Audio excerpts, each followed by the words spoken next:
ભારતીય જનતા પાર્ટીની સરકાર ગુજરાતના મુખ્યમંત્રી માનનીય ભૂપેન્દ્ર પટેલના નેતૃત્વમાં જે રીતે પ્રજાલક્ષી નિર્ણયો લઈ રહી છે, ખેડૂતલક્ષી હોય, યુવા હોય, ગરીબ હોય, કિસાન હોય, બધા જ માટે એમનો સર્વાંગી વિકાસ થાય એ માટે દરેક વખતે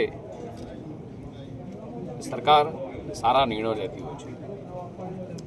આજે માનનીય મુખ્યમંત્રી શ્રી ભૂપેન્દ્રભાઈ પટેલના નેતૃત્વમાં અને નાયબ મુખ્યમંત્રી શ્રી હર્ષભાઈ સંઘવીના માર્ગદર્શન હેઠળ કૃષિમંત્રી શ્રી જીતુભાઈ વાઘાણી હોય, ઉર્જા મંત્રી શ્રી ઋષિકેશભાઈ હોય, ઉર્જા અને રાજ્યમંત્રી શ્રી કૌશિકભાઈ વેકરિયા, તમામ લોકોએ ખેડૂતો સાથે ચર્ચા કરી, વિચાર વિમર્શ કરી અને ખેડૂતોના આર્થિક હિતને સર્વોપરી રાખીને એક મહત્વપૂર્ણ ઉદાર એ નિર્ણય લેવામાં આવ્યો છે.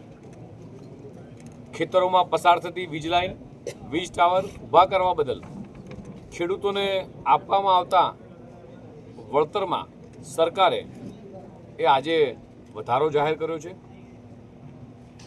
આ નિર્ણયથી રાજ્યના લાખો ખેડૂતોને તેમની જમીનનું યોગ્ય બજાર આધારિત એ વળતર મળવાનું છે. ખેડૂતોના ખેતરમાંથી પસાર થતી વીજ લાઇન માટે અત્યાર સુધી એ ખેતરમાં વીજ પોલ કે લાઇન નાખવા માટે ખેડૂતોને એ જંત્રીના બમણા દર એટલે કે 200% લેખે વળતર ચૂકવવામાં આવતું હતું. તે પરત્વે વિવિધ ખેડૂત સંગઠનો દ્વારા મળતી રજૂઆતો અન્વયે માનનીય મુખ્યમંત્રી ભૂપેન્દ્રભાઈ પટેલ અને એમની ટીમ દ્વારા એક મોટો સુધારો કરી અને જંત્રી આધારિત નહીં પરંતુ જમીનના પ્રવર્તમાન બજાર ભાવના એ બમણા ભાવ એ ચૂકવવાનો એ ખેડૂતલક્ષી એ નિર્ણય કરવામાં આવ્યો છે. આ માટે માનનીય ભૂપેન્દ્રભાઈ પટેલને, આખી ટીમને એક ભારતીય જનતા પાર્ટીના કાર્યકર્તાઓ વતી, ગુજરાતની સમગ્ર 6.5 કરોડ જનતા વતી એ આભાર પણ વ્યક્ત કરું છું. તે ઉપરાંત અત્યાર સુધીમાં ખેતરમાં નખાતા વીજ ટાવરના બેઝ વિસ્તારના વાસ્તવિક માપ પ્રમાણે જે વળતર અપાતું હતું, હવેથી ખેડૂતોના ફાયદા માટે ટાવરના બેઝ વિસ્તારની એ દરેક બાજુએ એ વધારાના 1 મીટરની ગણતરી કરીને વધુ વળતર ચૂકવવામાં આવશે. ઉદાહરણ તરીકે 765 કેવી લાઇનમાં અગાઉ 625 ચોરસ મીટર લેખે વળતર અપાતું હતું, તેમાં હવેથી દરેક બાજુએ એ વધારાના 1 મીટરની ગણતરી કરી અને તે મુજબ વધારીને 729 ચોરસ મીટર લેખે એ ચૂકવવામાં આવશે.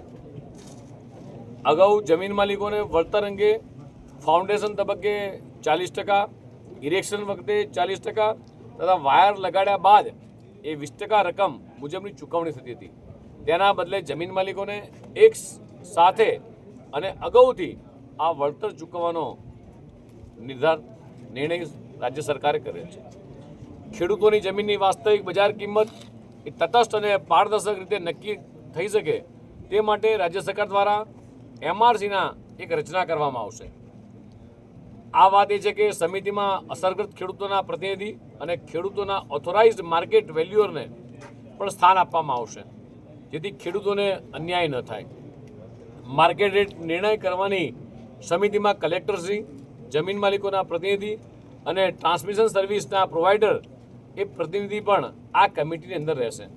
બીજી તરફ વીજ લાઇનના rights of the way corridor માટે MRC દ્વારા નિર્ધારિત થયેલ એ બજાર કિંમતના આધારે એ વિસ્તાર મુજબ આ વળતર આપવામાં આવશે, જેમાં ગ્રામ્ય વિસ્તારમાં બજાર કિંમતના 30%, નગરપાલિકા વિસ્તારમાં બજાર કિંમતના 45% અને મહાનગરપાલિકામાં બજાર કિંમતના 60% મુજબ આ વળતર આપવામાં આવશે.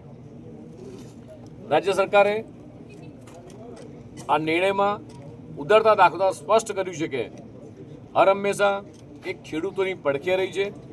અગાઉ જૂના ભાવ પ્રમાણે વળતર મેળવી લીધું હોય પરંતુ વીજ લાઇનનું કામ હજી પ્રગતિમાં હોય તેવા તમામ ખેડૂતોને આ નીતિનો લાભ આપવામાં આવશે. આ નિર્ણય જ કહી આપે છે કે હર હંમેશ ભારતીય જનતા પાર્ટીની સરકાર દેશના યશસ્વી પ્રધાનમંત્રી માનનીય મોદી સાહેબના વડપણમાં, એમના માર્ગદર્શન હેઠળ ગુજરાતની અંદર માન્ય ભૂપેન્દ્રભાઈના વડપણ હેઠળ ચાલતી આ સરકાર એ હર હંમેશા એ ખેડૂતોની પડખે રહી છે. કોઈ પણ બાબતે ક્યારેય ક્યાંક ઘડીક બે ઘડીક ખેડૂતોને એવું લાગ્યું હોય, પણ માન્ય મુખ્યમંત્રીશ્રીનો નિર્ણય આ રાજ્યના તમામ ખેડૂતોએ ખૂબ સારી રીતે આવકાર્યો છે. આભાર.